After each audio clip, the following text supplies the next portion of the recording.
Varicose veins కి సరైన చికిత్స కోసం సంప్రదించండి ఎవిస్ హాస్పిటల్. నమస్తే రమగారు. నమస్తే చే. ఒక అంటే ఇంట్రెస్టింగ్ టాపిక్ ఒకటి నాకు ఫార్వర్డ్ మెసేజెస్లో మన సుమన్ టీవీ గ్రూప్ నుంచి ఒక మెసేజ్ వచ్చిందండి.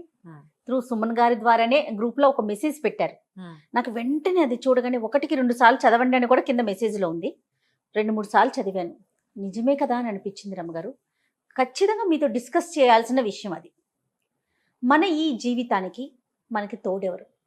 అమ్మ, నాన్న, భర్త, భార్య, పిల్లలు, స్నేహితులు, బంధువులు. వీళ్ళల్లో మన ఈ జీవితానికి మనకి తోడెవరు? మన జీవితాంతం మనతో ఉండేది ఎవరు? అది ప్రశ్న. ఈవెన్చువల్గా జీవితంలో కొన్ని భాగాల్లో కొంతమంది ఉంటారు మనతో పాటు కదా. అమ్మా నాన్న, పుటకతో అమ్మా నాన్న, కొంతకాలం మనం పెరుగుతుంటే మన బంధువులు, స్నేహితులు, వివాహాలు అయ్యాక భార్యో భర్తో, సంతానం కలిగాక వాళ్ళు కూడా వెళ్ళిపోయాక మనం పెద్దవాళ్ళం అయ్యాకో, వాళ్ళు రెక్కలొచ్చి ఎగిరిపోయాకో, ఎప్పుడు మనం ఎవరితో ఉంటున్నామో కూడా మనకు తెలియకుండా జరిగిపోతూ ఉంటుంది. ఎవరో ఒకళ్ళు ఉంటుంటారు. కానీ నీకు వచ్చిన మెసేజ్ని ఆల్రెడీ నేను చదివాను. ఒక విచిత్రమైన విషయం ఉంటుంది జయ. ఇలాంటివి చెప్తే గవుక్కును జీర్ణించుకోలేరు. మనం చదివామనుకో, అదే 4-5 సార్లు చదివా, నిజం కదా, ఎంత బాగా రాశాడు అనిపిస్తుంది. నేను నోట్తో చెప్పాను అనుకో, ఏంటండి అలా మాట్లాడతారు అనిపిస్తుంది. సాధారణంగా రమ్మగారు నేను మెసేజెస్ని ఫార్వర్డ్ చేయను. ఫార్వర్డ్ చేయండి అని చెప్పి వచ్చిన ఫార్వర్డ్ మెసేజెస్ వచ్చినా కూడా పెద్దగా అంతా స్పందించను. ఇది భలే మనసుకు హత్తుకుందండి. అది మీతో డిస్కస్ చేయాలని. ఇది చాలా కాలం క్రితం కాళిదాసు ఒక కావ్యం రాశారు. అదేమిటి, కుమార సంభవం. పార్వతీదేవి శివుడి కోసం తపస్సు చేసింది. ఆ సందర్భంలో ఒక చోట ఒక వాక్యం చెప్తారు, శరీరమాద్యం కలు ధర్మ సాధనం అని. శరీరమే ధర్మానికి సాధనం. అది ఉంటే నువ్వు డ్యాన్స్ ఆడు, నాటకాలాడు, మానేయి, పడుకో, నిద్రపో, ఏదో ఒకటి చేయి. శరీరం. ఇప్పుడు నువ్వు అడిగిన ప్రశ్నకి అక్షరాల సమాధానం శరీరం. మనతో పాటు ఉండేది మన దేహం, మన తోడు, మనతో పాటే మనతోనే ఉంటుంది. అదే నీ నిజమైన తోడు. దాన్ని నువ్వు ఎంత బాగా చూసుకుంటే అది నిన్ను అంత బాగా చూసుకుంటుంది.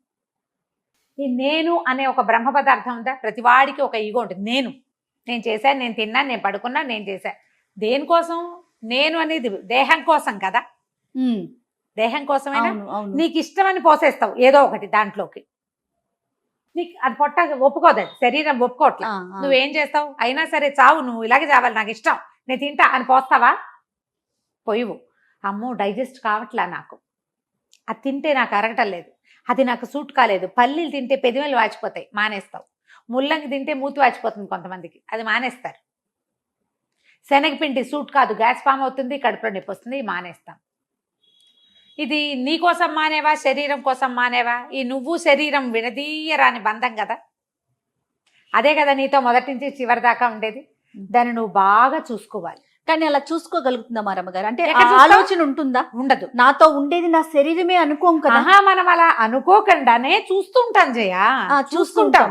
కానీ మన చుట్టూ ఉన్న బంధాలకి మనము ఇంపార్టెన్స్ ఇస్తాం, వాటికి ఎక్కువ ఇంపార్టెన్స్ ఇస్తాం. ఇప్పుడు నేను నాకే ఇంపార్టెన్స్ ఇచ్చుకుంటాను, నా శరీరానికే అని నేనని నీతో అనిపించి మీ అందరికీ చెప్పాను అనుకో, ఇంకేం పోయే కాలం తీరు కూర్చుని ఇలా మాట్లాడుతుంది అనిపిస్తుంది. కానీ మీరు అదే చేస్తారు, అదే చెయ్యాలి కూడా. నువ్వు పొద్దున్న స్నానం చేస్తావు, సోళ్ళు శుభ్రంగా, నువ్వు గ్లిజరిన్ సోప్ కాకుండా మామూలు సోప్ పెట్టుకుంటే పెటపెట్టలాడిపోతుంది, మండిపోతుంది. ఏం చేస్తావు?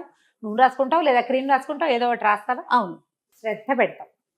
శరీరాన్ని ఆవరించుకుని ఉండే చర్మం కోసం కొన్ని జాగ్రత్తలు వహించండి అని చెప్తారు. ఒకటి, శరీరం తాలూకు పనితీరు బాగుండాలంటే దీనికి హార్ట్ ఉంది, దీంట్లో అది పెద్ద అవయవం, దాన్ని జాగ్రత్తగా చూడాలి. హార్ట్ ఫ్రెండ్లీ కాకపోతే కొన్ని నూనెలు వాడద్దు. ఇవి నిరంతరము లోపలికి గాలి వెళ్తూ ఉంటేనే ఈ బండి నడుస్తుంది. కాబట్టి క్యాన్సరస్ అయినవి, తర్వాత ఏమో ఈ గాలులు అవి పీల్చకండి, శ్వాసకోశానికి మంచిది కాదు. దానికోసం ప్రాణాయామం చేయండి అని చెప్తాం. అది కూడా చేస్తాం కదా మనం. గుండె కోసం నడుస్తాం, శ్వాసకోశం కోసం ఫ్రెష్ ఎయిర్ ప్రాణాయామం చేస్తాం, చేస్తామా? అయింది. అక్కడి నుంచి కిడ్నీస్కి ఏవి పడితే అవి మాత్రలు అవి ఇవి వేసుకుంటే మీ కిడ్నీస్కి బరువు వేసుకోకండి అని చెప్తాం. కిడ్నీలు పని చేయట్లేదు అనగానే దాన్ని డయాలసిస్కి తీసుకెళ్లాల్సి వస్తుంది. డయాలసిస్ కంటే ముందు ఇదేమిటి, నువ్వు శుభ్రమైన నీళ్లు తాగటం, వాటర్ ఇంటేక్ ఎక్కువ చేయటం, ఇవన్నీ మనం తెలుసుకుంటున్నాం కదా జయ, ఖచ్చితంగా అండి. చేస్తున్నాం కదా. పిల్లలకి అసలు నీళ్ళు తక్కువ తాగితే నీళ్ళు తాగు అని పీడిస్తాం వాళ్ళని. అవును, అవునా. షుగర్స్ పెరిగితే బాడీలో ప్యాంక్రియాస్కి ఇబ్బంది, దాని ఫంక్షనింగ్ సరిగ్గా లేకపోతే మనకి ఈ ప్రాబ్లమ్స్ వస్తాయి. దాన్ని కూడా సెట్ చేస్తాం. లివర్కి కొన్ని సూట్ కావటల్లా ఈ తాగుబోతు వాళ్ళందరినీ చూస్తాం. అసలు ప్రతిరోజు తాగటమే ఒక పద్ధతిగా ఉంది. ఇప్పుడు అందరూ తాగుతున్నారు అంటాం కదా, అదొక అలవాటుగా మారిపోయింది. మీ ఇంట్లో ఒక 10 ఏళ్ల పిల్లాడు ఉన్నాడు, అందరు తాగుతున్నారని వాడితో తాగిస్తావా? పోనీ రోజు తాగుతారు, నేను ఒక్కనే తాగుతున్నారా లోకంలో, అందరు తాగట్లేదా అనే తండ్రులు కానీ, మగవాళ్ళు కానీ, ఆడపిల్లలు కానీ, పోనీ తల్లులు కూడా, నేను ఒకదాన్నైనా, సొసైటీలో అందరు తాగుతారు, పార్టీ సేక్. ఈ వాక్యాలు వింటాం కదా. అదే రెగ్యులర్. నీకు 5 ఏళ్ల 8 ఏళ్ల మనవడు ఉంటే వాడికి కూడా రోజు కాస్త పోస్తావు నువ్వు, పోయివు. నీ శరీరం అంటే నీకు అంత చులకన? కొడుకు మనవాడి శరీరం మీద జాగ్రత్త, నీకు పిల్లాడు హెల్తీగా ఉండాలనుకుంటావు, నీ సొంత హెల్త్ గురించి కొంచెం కూడా ఆలోచించావు. ఆలోచించకపోవటం వల్ల మనం ఏం చేస్తాము, మనకి 50 రాకుండానే లివర్ పాడైపోతుంది. దీంతో పాటు నీ శరీరానికి అటాచ్డ్గా ఉన్నటువంటి మొత్తం సమాజం అంతా దెబ్బతినిపోదా? నీ కొడుకు కొద్ది రోజులు అనుకుంటాడు, అమ్మో మా నాన్న తాగేశాడు అందుకని ఈయనకి ఇలా వచ్చి మనం చేయకూడదు అనుకుంటాడు. కానీ వాడు కూడా పార్టీ సేక్ చేస్తాడు. నాన్న, తాత, కొడుకు ముగ్గురు కలిసి తాగుతున్న వాళ్ళు కూడా ఉన్నారు ఇప్పుడు సమాజంలో. శరీరానికి ఇంపార్టెన్స్ ఇస్తే, శరీరం ఎందుకు మనకి ఇచ్చాడో భగవంతుడు, దానికి గనక న్యాయం చేస్తూ ఉంటే అది మనతో త్రూ అవుట్ ద లివింగ్, మన అంటే మొత్తం జన్మంతా మనతో సజావుగా ఉంటుంది.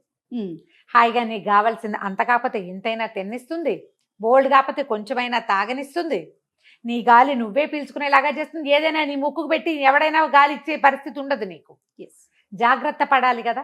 అంటే శరీరం మీద కాస్తైనా శ్రద్ధ పెట్టాలి. ఈ మొత్తం పాయింట్ వెనకాలన్న మెయిన్ పాయింట్ ఏంటంటే, నీ శరీరమే నీ తోడు. ఆత్మశుద్ధి మనుషులకి ఎంత అవసరమో శరీర శుద్ధి కూడా అంతే అవసరం. దాన్ని జాగ్రత్తగా చూసుకో. అవేర్నెస్ లేదంటే ఇది వరకు ఉండేది జయ. మధ్యలో ఒక 30-40 సంవత్సరాల గ్యాప్లో మనకి విపరీతంగా ఫారిన్ కల్చర్ వచ్చేసి, నా లివింగ్, నా ఇష్టం, నా జీవితం, నా ఇష్టం, నా ఇష్టం, ఈ నా ఇష్టం అనే ఒక పాయింట్కి ఎక్కువ పీట వేసి, నా శరీరం అనే పాయింట్ పోయింది. నా ఇష్టానికి నేను తాగేస్తానంటావు. అవన్నీ తాగేసాక నీ శరీరం ఏమవుతుంది, ఎంతసేపు మనసుని సాటిస్ఫై చేస్తున్నావు, బాడీని కాదు నువ్వు చేస్తుంది.